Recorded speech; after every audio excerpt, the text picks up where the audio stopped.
Quelle extraordinaire production de l'esprit humain que le pardon. Je veux dire, la femme qui pardonne à l'homme, l'homme qui pardonne à la femme, le noir qui pardonne au blanc, le japonais qui pardonne Hiroshima, le palestinien qui pardonne au monde. Au monde. Ça peut paraître impossible, le pardon, je vous l'accorde, mais c'est notre salut à tous. Je veux dire, le pardon est inévitable. Mais comment pardonner à l'assassin qui t'arrache à l'être aimé? Comment pardonner à Andreas Lubitz, le copilote de la Lufthansa? Il y a 1 an, le dingue qui s'est enfermé dans le cockpit et qui a entraîné dans la mort 150 personnes. À chaque fois que je prends l'avion, je regarde le copilote. Ah ouais, ça m'a traumatisé. Ça va? Oh. Non, ça va, il n'y a pas de problème. On laisse la porte ouverte quand même, on va... Vous vous êtes mis à la place des 150 passagers, la longue agonie atroce. Quand j'ai été obligé d'en faire un sketch. Pourquoi elle est fermée cette porte? Andreas! Andreas!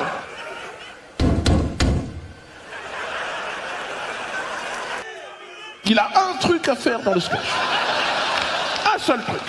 Je lève la main, t'envoies le banc de son. C'est normal? Il veut me niquer ce spectacle depuis le début, hein. C'est qu'en fait, c'était pour vous démontrer une chose. Il est impossible maintenant de fracturer les portes des cockpits. Pourquoi? Parce que voilà, depuis les attentats du 11 septembre, toutes les portes des cockpits sont blindées. C'est pour éviter que des tarés prennent le contrôle de l'appareil. Maintenant, si le taré est à l'intérieur... Merde! On n'avait pas pensé. Alors retournons maintenant dans la cabine de la Lufthansa. Je peux tenter quelque chose, je vous en prie. Oui. Ma vie est en danger, je me sens concerné. Comment s'appelle-t-il? Andreas. Andreas. Il a une passion dans la vie, un point d'accroche sur lequel on pourrait travailler. L'informatique. Andreas. Andreas.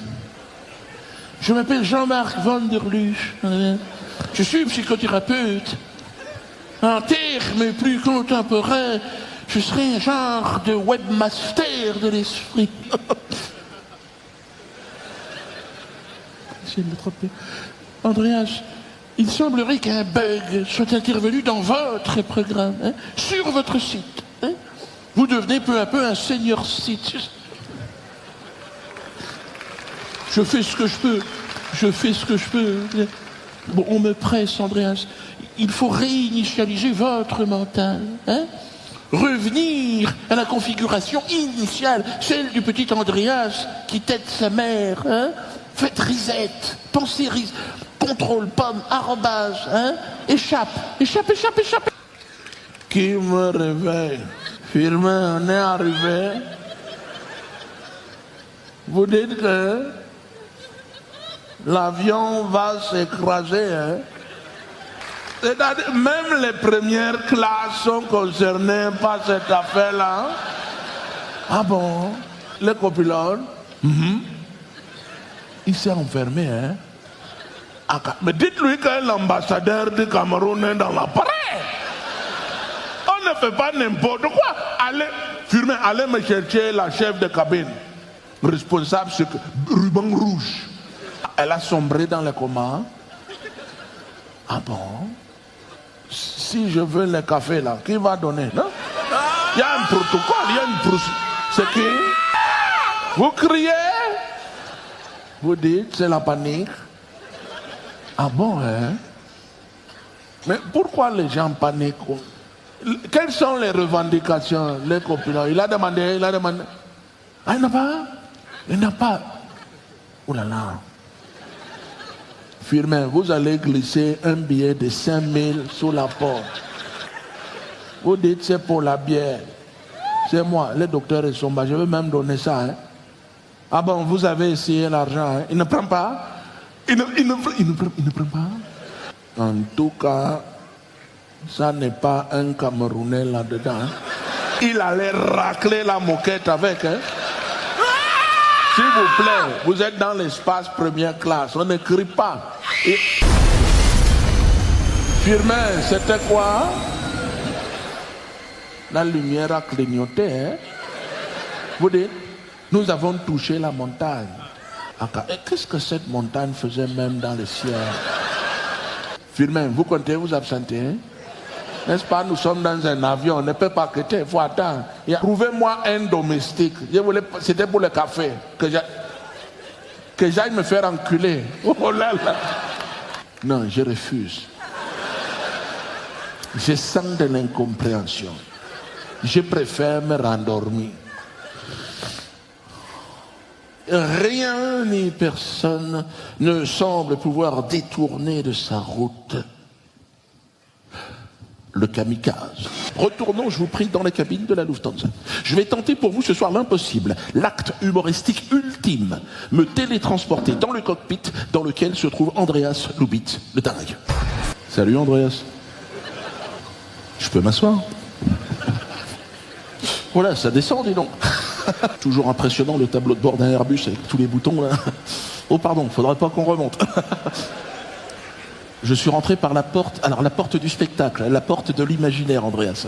Ah oui, celle du cockpit est verrouillée. N'aie pas peur, Andreas, je te sens nerveux, mais j'arrive du futur, voilà. J'arrive d'ailleurs, moi. Je n'interviens pas dans les événements. L'avion va s'écraser, enfin si c'est ton choix. Voilà. Ah oui, il va exploser. On va reconnaître les corps avec l'ADN des chicots. Je ne cache pas que derrière, Miss Barcelone va être un peu décoiffée. Là, je t'ai reconnu tout de suite. Andreas Lubitz. Ah ben ta photo, Andreas, tu vas faire la une dans le monde entier. Ah ouais, Andreas Lubitz en grand, une star. Ouais. Oh, ça va durer 15 jours, quoi. Après, bon, l'info, tu sais, il y a un turnover, hein. À un moment donné, tu vas te faire chourer la vedette par un coupeur de tête, un migrant, le bec dans le sable. Bon, une en chasse une autre, hein. C'est le jeu de la presse et des médias, hein. Mais t'as fait 15 jours, c'est quand même pas mal, à la une, attends. T'as fait moins que Charlie Hebdo.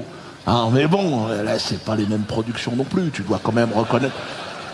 Mais t'étais tout seul. 150 victimes, c'est un record. On n'en a pas assez parlé, mais c'est toi le recordman de... Alors qu'est-ce que je fais là? Voilà, parce que moi je pars dans mes trucs, excuse-moi.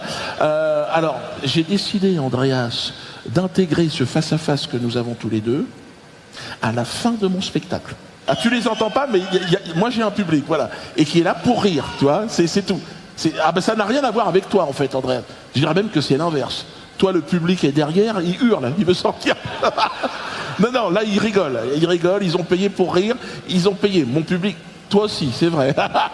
Allez, un partout. Mais ils n'ont pas payé pour ce que tu fais non plus. Mais on ne rit pas de toi, que les choses soient claires. Voilà, on rit de la situation que j'ai mis en place, de la mise en scène. Pardon?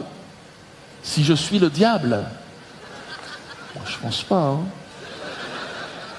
Je te trouve même un peu gonflé de me dire ça, hein, toi. Hein. Tu serais pas journaliste à tes heures perdues? Moi, je suis humoriste, c'est pas le humoriste. Si tu veux, je suis humoriste dans la société française. Donc la société française, c'est pour ça que j'ai choisi la situation. Elle est un peu comme ton avion, tu vois. Elle va s'écraser. C'est inévitable. Elle va exploser. Voilà. Mais nous, on n'a pas accès aux commandes. Le cockpit est bloqué.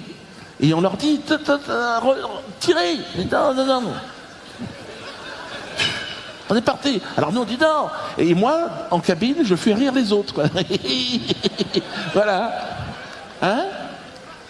Ah oui, il y en a un, il dit merci. Ah, ils savent que c'est foutu, mais tu vois ce que je veux dire? Si tu veux, Andreas, je t'explique. Si tu veux, toi, c'est ton dernier vol, moi, c'est mon dernier spectacle. J'ai décidé de finir mon œuvre en paix dans un monde de fous.